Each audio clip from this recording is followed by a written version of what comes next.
So, remember that time that we had this roof that had all these leaks in it? Where we had to make repairs to penetration points? And scupper repairs that, because they were installed incorrectly, were leaking badly?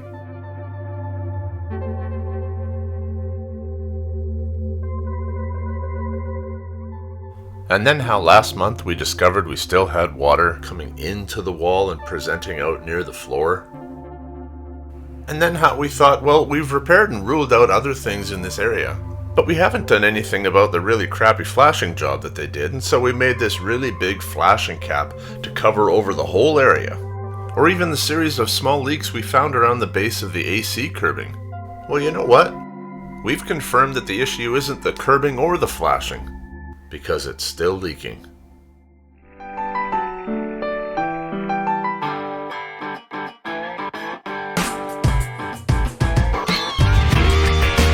Buckle up your tape as I give you a day in the life of facilities maintenance.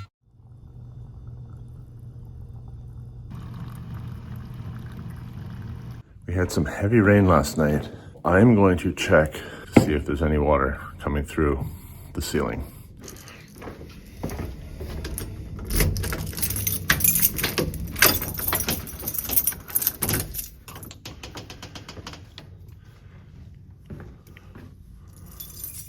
Well, do you see what I see?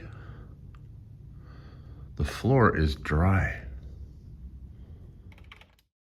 So our principal of the middle school, bless his heart, has been coming in to change towels. He's been placing towels in the classroom to keep the water from running across the floor, and he comes in periodically to change them. What I suspect happened here is that he was in prior to me, perhaps last night, and he put down some new towels after the rain had stopped. Yeah, I think I want to open this wall up. Let things start to dry out properly. Well, I've been pulling the plastic and the insulation off the wall, and on the good side, the water has not migrated any further than that stud bay right there. So it's running a pattern like this. It makes sense. This is where the water was coming in. It's traveling down like that. However, it's buildings like this, they're just so congested. And we can't repair this without opening up all of that there too, because it's going to be wet and behind that drywall there. So this ceiling here, that'll have to come out. We're going to have to disconnect the duct there. All that drywall is going to have to come off on the wall there, and very possibly this ceiling here too, at least up to that joint right there, where that panel meets that panel. It's the only way we're going to dry it out properly. And we have to dry it out properly before putting it back together. We're going to have to shut down this classroom. Well, it's the next day. We had a lot of rain last night. I'm going to go take a look and see how much of that plywood has dried out and make sure we don't have any new water coming in.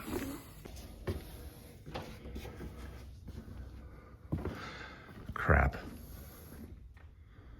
There is.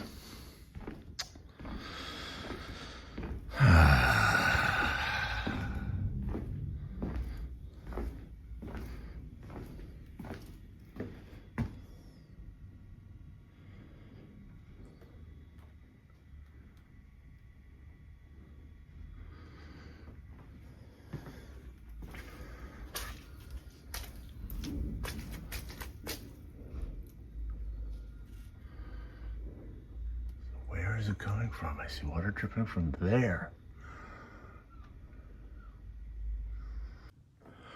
So, is the plywood drying out? Yes. Is water still leaking? Yes. It's dripping from right there. This all needs to be opened up. because it all needs to be pulled out and replaced. There's no way that that drywall isn't wrecked on the back side, even though it doesn't look so bad from the front side here. And that will show us where the water is dripping through. We should have eyes on it at that point. I've sucked up all the water with our wet vac, sent the towels to the dryer, and yeah, it was a couple gallons of water. Just checking in the little mechanical room here on the other side of the wall, and I'm not seeing any evidence, at least from this side of the drywall, that there's ever been any water migrating this far, which is very good. It just means less that we have to tear apart. So perhaps our excavation and exploration can be limited to this area right here. Just trying to figure out the best way to remove that trunk. It's Christmas Eve, so I'm going home right now to have some Christmas celebrations with my family. But I think after my short Christmas break, I will be coming back, and my first order of business will be to open up that ceiling there behind me and try and see exactly where this water is coming in. Well, I'm heading off to room 253 in the modular, and if I'm honest, I'm actually a little bit concerned, scared.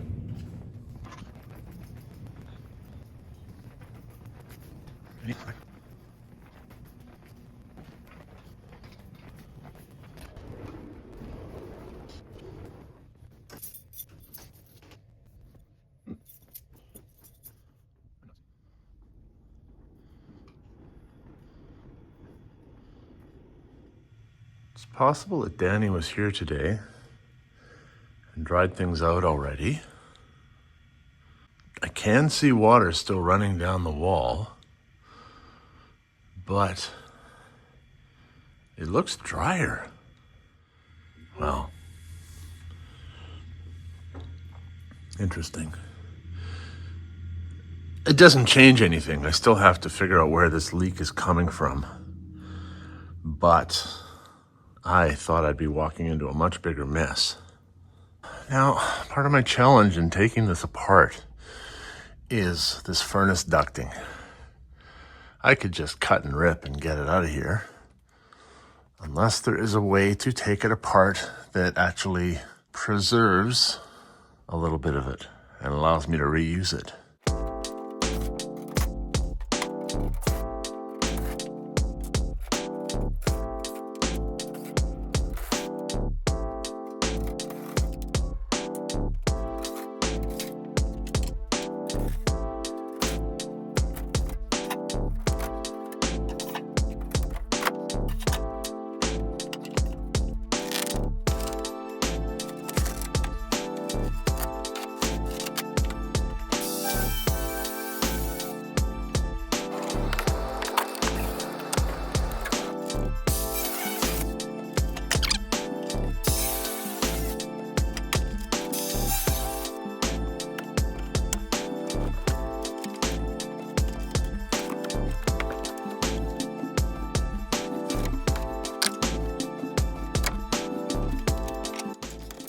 While tedious, once I'd abandoned the idea of trying to salvage anything here, it became a little easier to get in where I needed to remove the ducting.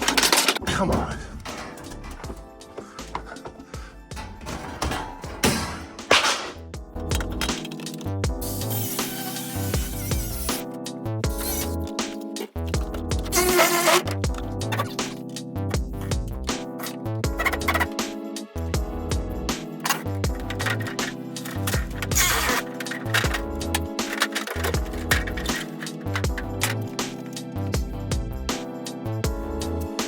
Okay, I'm past the ducting. I can get at the actual wall and the ceiling again. Let me show you what we're unwrapping. Because it's Christmas and we unwrap things at Christmas time. Oh, I should go get a drink of water.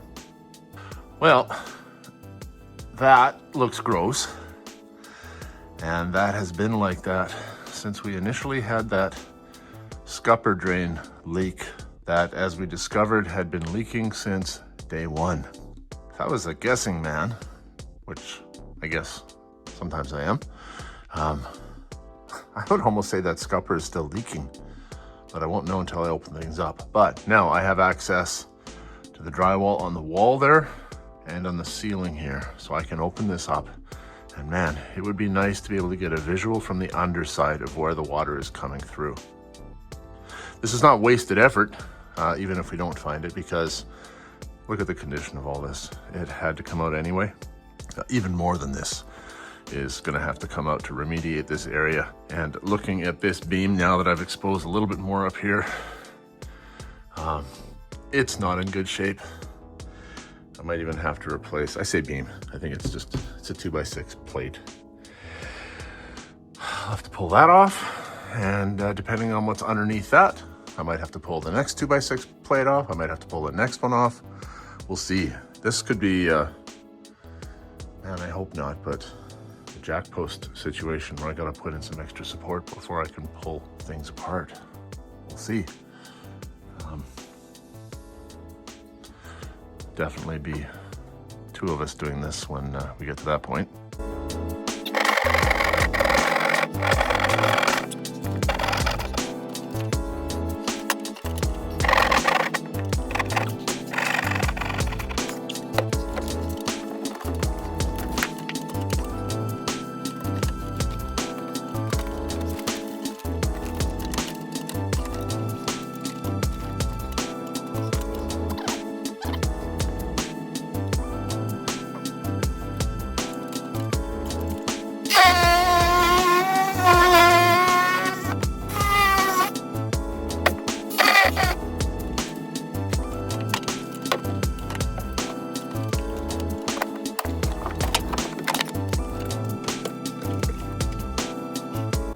Okay, it's dry up underneath this scupper, which tells me that the previous scupper repair that I did is good. But it's dry up in this cavity. But this is soaked here. So this water is traveling along the top of this header over to here from somewhere else.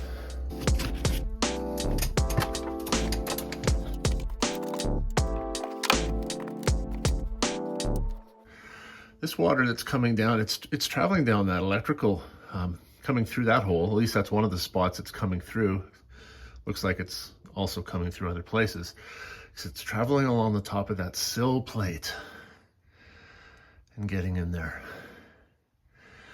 So is it coming from up underneath here where we put that new big mamma jamma piece of flashing? Or is it traveling from somewhere else? That is a good question.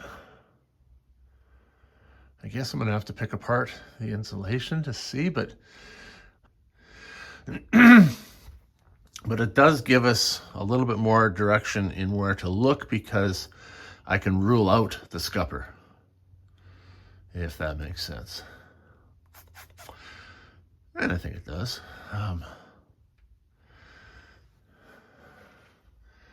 Yeah, I need to take a look through the bays up there too.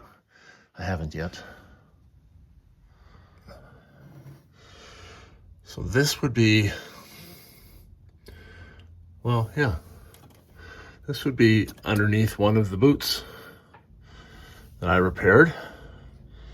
And this rusting here would be when water was getting through the boot, but we caught that early enough. Not seeing any water coming through here.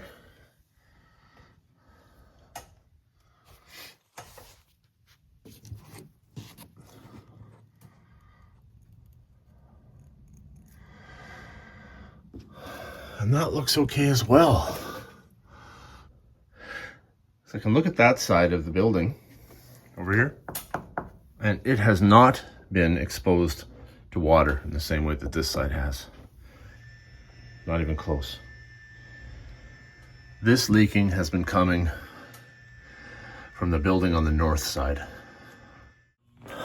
Well, Well, I'm not 100% sure. I think I'm pleased with what I found because opening that up tells me where the water isn't.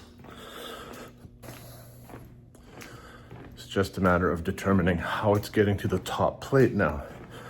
But I think I've pretty much got as much information as I can from the underside. So I'm sitting here looking at pictures and I'm seeing where the water is. So it's been coming through at this sill plate right here, traveling down this wire, running down the inside of the exterior sheeting here. At one point in time, we wondered if there was water coming in through this exhaust, the HVAC exhaust, which is right here on this photo. And while it is wet around here, that's not the origin. It's coming from above that, right here. What is in that area is this right here, where the scupper exits the perimeter wall of the building. So could that be our issue? Could it potentially not be an issue with the membrane here at all? Or even this flashing, as bad as it is? Could it be that? So we've got a day or two of a little bit of dryness here. It's going to be really cold out. But it's currently not raining outside right now. I've just pulled all this apart. And so it's going to get a chance to dry out a little bit. I think I am going to take a big piece of poly and I'm going to tape it onto the flashing here, drape it over top of that scupper exit point and secure it on the bottom there. I'll use tuck tape. Hopefully it'll hold. But if it does, that means I'll be able to shield that whole spot there from rain, exterior rain. And if I don't get any more water presenting in here when I come back in a few days, and by a process of elimination, that tells me that the problem is in this area somewhere here. If draping this poly over top of that area is successful, what it will allow me to do is rule out an area or confirm an area without having to be as destructive as they may otherwise need to be up top. I won't have to tear away a whole bunch of flashing to try and see if I can find a water trail underneath there. I can hopefully rule it out or confirm it. I think I'll end this chapter here though. So if you've followed along this far, I appreciate you watching. Appreciate you taking the time to do so. And we'll see you when we're back up on the roof.